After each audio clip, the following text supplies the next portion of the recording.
Vous êtes bel et bien sur Social Télévision, mesdames et messieurs, bienvenue à cette session d'information. Tout de suite, les titres. La Chambre haute du Parlement suffisamment prête pour le décollage avec les plénières. La première conférence des présidents a adopté l'avant-projet du calendrier des travaux. Les Léopold Sédar Senghor, Cheikh Anta Diop, Masséga Biozanzou, Antoine Roger Bolamba, Eugénie Mpongo, Mouila Tolande, les écrivains africains sont célébrés à l'échelle internationale ce 7 novembre pour leur dévouement et passion à la promotion des valeurs culturelles africaines. Merci à vous d'avoir choisi Social Télévision. Voici les développements de ces grands titres.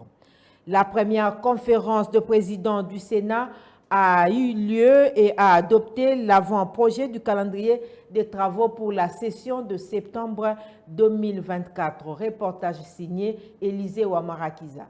Après l'installation officielle des membres des bureaux des commissions permanentes et du comité de conciliation et arbitrage le week-end dernier, le bureau du Sénat, sous la conduite de l'honorable Jean-Michel Samaloukonde, a tenu ce mercredi 6 novembre la toute première conférence des présidents de la 4e législature, comme l'avait promis le numéro 1 de la Chambre haute du Parlement. À en croire la rapporteure du Sénat, l'honorable Nefertiti Ngoudianza, qui a fait le compte-rendu à la presse, cette première conférence des présidents qui a regroupé des délégués de différentes commissions récemment mises en place s'est focalisée sur l'examen et l'adoption de l'avant-projet du calendrier des travaux de la session ordinaire de septembre en cours. Je dirais simplement que nous l'avons tenu parce que nous sommes sortis d'une longue procédure de constitution de tous nos organes.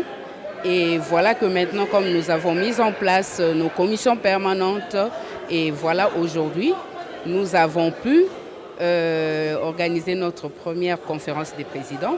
Et ce que je pourrais dire en somme, c'est que nous avons eu à adopter l'avant-projet du calendrier de travaux de notre session ordinaire de septembre 2024.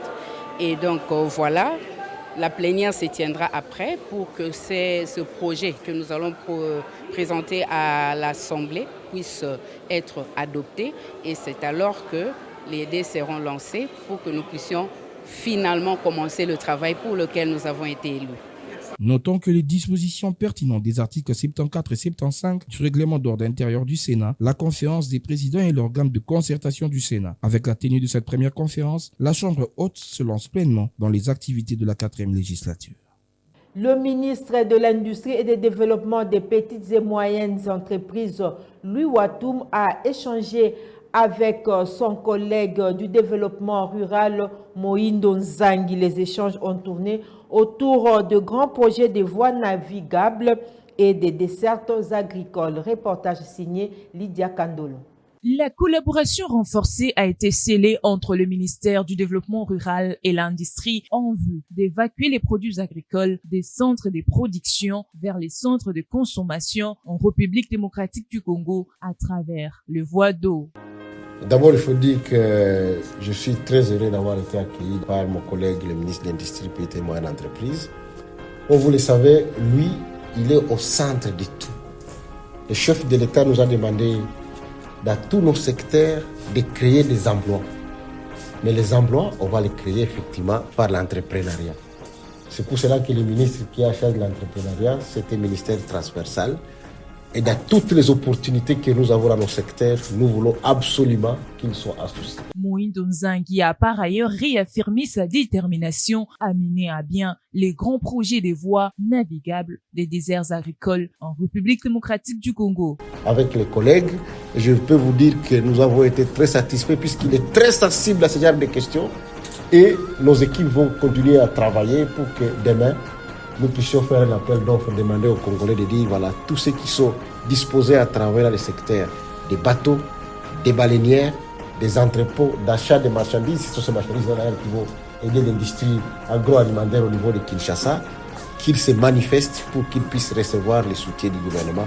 Ces projets stratégiques, lancés sous l'impulsion du président de la République Félix-Antoine Tshisekedi Tshilombo, visent à améliorer la circulation de produits agricoles et à stimuler l'économie rurale. Pour y parvenir, le ministre Nzangi a décidé d'impliquer son collègue Louis Wantong Kabomba de l'industrie dans cette initiative vitale pour le pays. Adoptée au terme d'une réunion interministérielle tenue à Kinshasa, cette collaboration consiste pour le ministre de l'Industrie une issue pour le développement des petites et moyennes entreprises du secteur des transports, notamment les bateaux et baleinières. Au cours de cette réunion interministérielle tenue au cabinet de l'industrie, les deux personnalités ont discuté sur les synergies nécessaires pour réussir ces projets qui jouera un rôle crucial dans le développement de ces secteurs.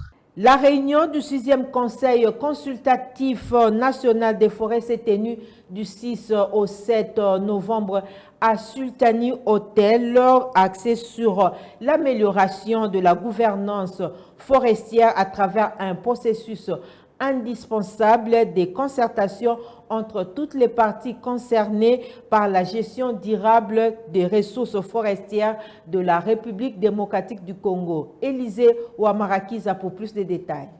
Organisé dans le cadre du processus d'élaboration de la politique forestière nationale de la République démocratique du Congo, ces assises de 2 jours ont pour objectif de valider le compte-rendu des États généraux des forêts tenus en 2023 à Kinshasa et également proposer une feuille de route pour la suite et la valorisation des recommandations. Encore à la présidente du Conseil, Maître F. Bazaïba Massoudi, la politique forestière est un document qui servira de boussole, de guide en vue de soutenir plusieurs programmes connexes où toutes les parties prenantes qui utilisent la forêt pourront adopter un comportement pour gérer à bon escient ses ressources naturelles face au dérèglement climatique. Représentant le secrétaire général à l'environnement, le directeur général des forêts a fait remarquer que ces travaux de la 6e session ordinaire du CCNF seront suivis des consultations au niveau des provinces en vue d'impliquer toutes les parties prenantes, y compris les ministères sectoriels. Le directeur général de l'autorité de régulation de la sous-traitance dans le secteur privé, Miguel Cachal, a été reçu le mardi 5 novembre à l'inspection générale de finances. Il était question de voir dans quelle mesure cet établissement public va contribuer efficacement à l'amélioration de l'assiette de l'État congolais pour l'exercice budgétaire 2025. Lydia Kandolo, Didier Bongomingi.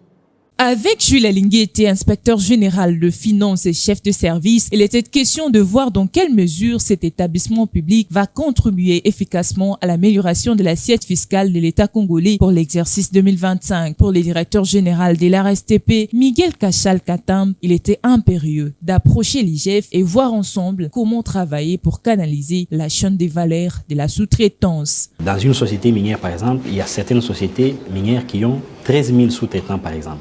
Donc, il faudrait que toutes ces sociétés sous-traitantes soient retracées et contribuent au développement du pays. Et d'accompagner les régies financières et les gouvernements congolais à atteindre sa mission, c'est ce qui justifie cette séance de travail entre l'inspecteur général de finances et chef des services et le directeur général de l'ARSTP. Nous avons des séances de travail avec l'autorité de régulation de la sous-traitance dans le secteur privé pour l'identification de tous les sous-traitants dans tous les secteurs privés et travailler sur leur fiscalisation. Ces derniers s'est félicité de l'état d'avancement du secteur de la sous-traitance en République démocratique du Congo sous la direction du directeur général Miguel Cachal Katam, qui ne cesse de mettre les bouchées doubles pour l'amélioration de la classe moyenne. Nous sommes en train de faire un travail de constituer un fichier qui sera transmis à l'administration fiscale pour que l'administration fiscale puisse les prendre en charge.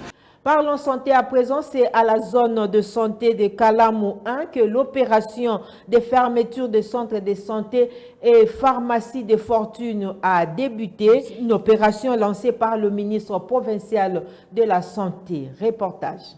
De la signature de la note circulaire interdisant au bourgmestre de délivrer les autorisations d'ouverture des établissements de santé et pharmaceutiques à l'exécution, il a fallu moins d'une dizaine de jours pour assister à une descente musclée du ministre provincial de la Santé, accompagné d'un délégué de la COREP et du médecin-chef des zones de santé Kalamu 1, des centres de santé mouroirs, des pharmacies non viables et tenues par les moutons noirs ont reçu des cadenas et des mentions C scellés. Cette opération qui s'est déroulée ce mercredi 6 novembre 2024 dans la zone de santé Kalamou 1 démontre la ferme décision du ministère provincial de la Santé d'assainir ce secteur.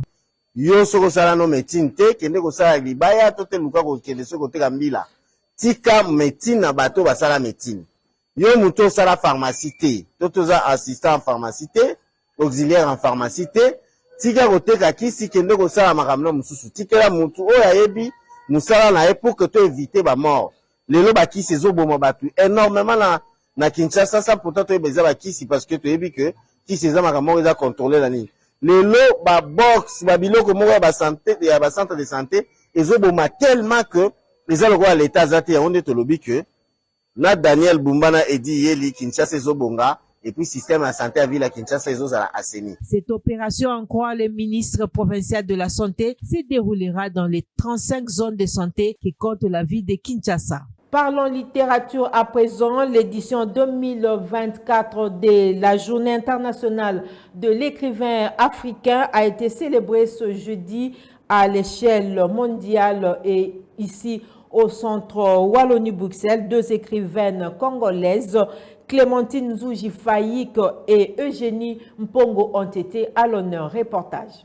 La structure Femmes des Lettres congolaises et la bibliothèque du centre Wallonie-Bruxelles ont organisé ce 7 novembre 2024 un hommage à 2 femmes des lettres de la République démocratique du Congo, Clémentine Nzouji Faïk et Eugénie Mpongo, et ce, en marge de la célébration de la Journée internationale de l'écrivain africain. L'assistance a eu droit à la présentation de la bibliographie de ces 2 femmes de distinction, lauréates de plusieurs prix littéraires. Ces femmes des lettres RD. Les extraits des œuvres littéraires de ces 2 femmes ont été lus pour l'assistance. Honneur à la littérature congolaise féminine, honneur à l'écrivaine congolaise, honneur à nos pionnières, j'ai cité Marie-Eugénie Mpongo et Clémentine Faïk Nzouji, honneur à Felco. Je vous remercie. C'est depuis 1992, à l'initiative de l'Association panafricaine des écrivains, le 7 novembre a été consacré à l'échelle mondiale à l'écrivain africain pour sa contribution à la conservation de la mémoire collective et à la promotion des valeurs culturelles africaines en quête permanente du changement. Et voilà, ainsi point fin cette édition d'information sur Social Télévision. Toute la rédaction vous dit merci de l'avoir suivi et au revoir.